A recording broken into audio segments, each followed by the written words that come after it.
Assalamualaikum dan selamat sejahtera. Hari ini saya nak buat revision untuk bab 3 fluid mechanic. Jadi kita akan tengok soalan tutorial dulu. Okey, soalan 3A, pressure is defined as the normal force exerted by a fluid per unit area. So A1 dia tanya define gauge pressure and absolute pressure. So yang ni sebenarnya ada nota lain, cuma saya tak masukkan untuk bab 3 ni untuk mudahkan kita punya syllabus. Jadi soalan A2, state two common SI unit for pressure. Okey, yang ni kita boleh jawab. Okey, common units for pressure.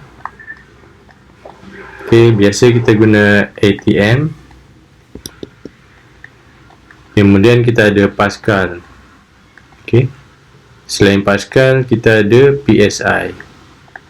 Okey, kemudian kita ada HG. Okey, biasanya kita akan guna ni lah, ATM dengan Pascal. Okey, yang ni sekadar tambahan. Soalan B, orifice meter and venturi meter are two common flow measurement equipment for fluid. So, dia suruh kita compare size dengan cost untuk orifice dan venturi meter. So, ini kita kena buat dalam bentuk ayat. So, dari segi venturi, kemudian kita buat orifice meter. Okay, dari segi yang pertama, dari segi size dia, venturi is big. Okay, disebabkan due to it has a larger section. So dia ada satu section kan yang dia jadi kecil dengan jadi besar. So section tu yang kita nak highlight, of converging and diverging area.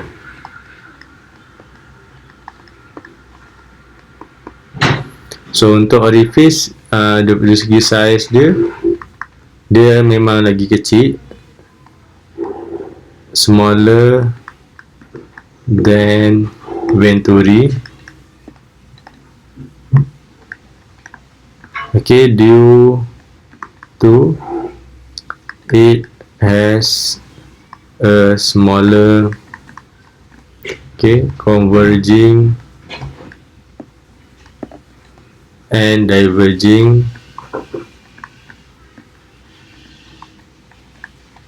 okay, section. Okay, ni saya tambah sikit lah daripada nota.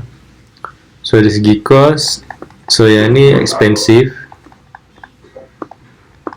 Okay, biasanya size yang besar ni memang lebih expensive. So untuk orifice dia tak adalah cheap, kita boleh kata less expensive lah.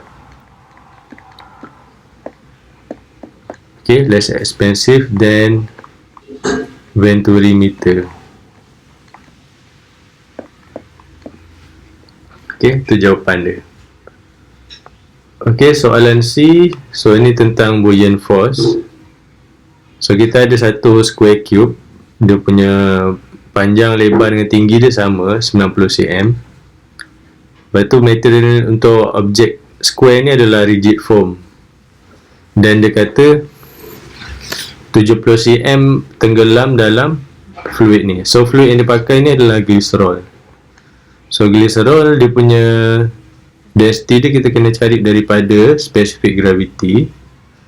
Okay, so buoyant force dia adalah untuk objek yang tenggelam. So kita kena calculate yang first buoyant force, kemudian dia suruh kira weight. Okay, soalan C. Okay, soalan ni saya ambil daripada soalan final exam tahun lepas. So ni gambar rajah dia secara kasar. So lebar dia 90 cm, kita tukar pada meter 0.9 meter. So 0.9 meter. So yang kita nak highlight ni yang tenggelam ni. So yang tenggelam ni adalah 0.7 meter. Okay, so kita kira volume dia 0.9 darab 0.9 darab 0.7. 0.567 meter cube. Kemudian baru kita boleh kira dia punya buoyant force dia. FB sama dengan density of fluid darab volume object darab gravity. So density of fluid tadi dia bagi dalam SG kan. So kita kena kira 1.13 darab dengan density of water 1000. Okay. So ni SG dia. Kemudian darab volume objek kita dah dapat 0.567 darab gravity 9.81. So FB dia 6285.4 Newton. Kemudian dia suruh kita kira weight. So weight kena ada density of object. So kita kena ada volume object darab gravity. So kat sini dia dah bagi form density ni 450 kg per meter cube. So 450 darab 0.567 darab 9.81 2503 Newton. Okay, soalan 3 dia suruh kira magnitude dengan direction untuk force kalau form ni completely submerged. Okay, tadi case dia 70 cm daripada cube ni tenggelam. Jadi dia punya buoyant force kita ambil daripada 70 cm ni. Tapi dalam soalan 3 ni dia dah tenggelam penuh. So kita kena kira buoyant force yang baru lah. So objek ni sekarang dah tenggelam.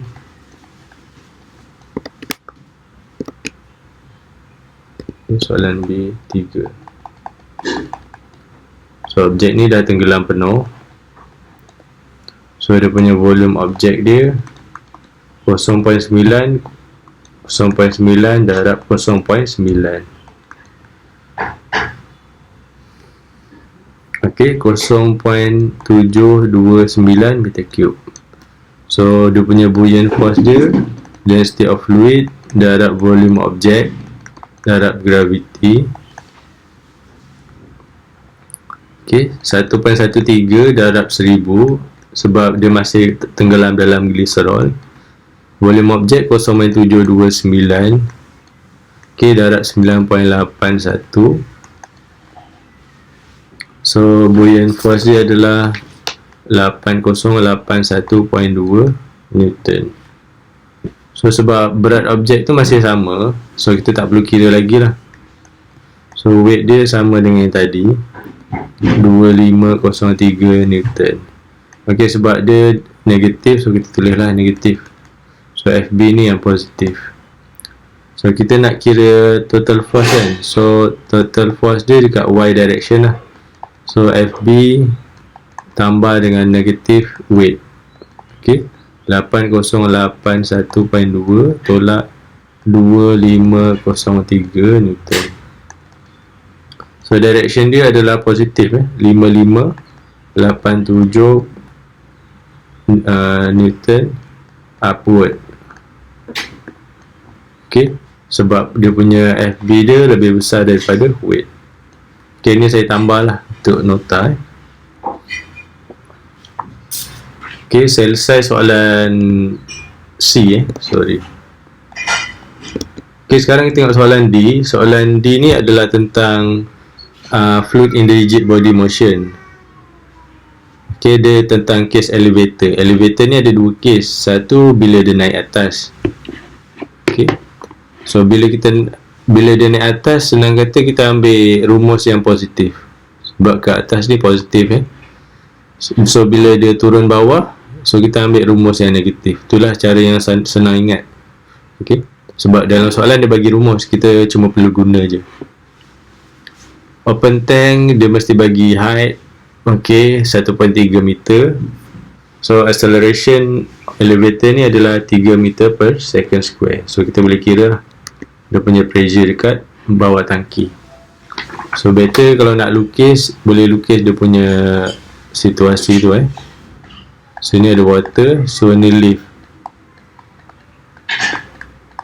So acceleration lift tu 3 meter per second kuasa 2. So kat sini ada height of water 1.3 meter. So dia punya pressure dekat bawah ni, so yang kita nak kira so dia punya rumus rho H G campur A. Okay, sebab ada upward, so kita ambil dia yang positif lah. So density ni, density of water 1000, height ni adalah yang ni 1.3, so gravity 9.81 campur 3 so kita dapat 16,653 Pascal. So kalau nak bundahkan jadi kilopascal pun boleh. So kita tarik titik perpuluhan ni ke belakang 3, so 16.7 kilopascal. Okay, itu saja untuk soalan tutorial.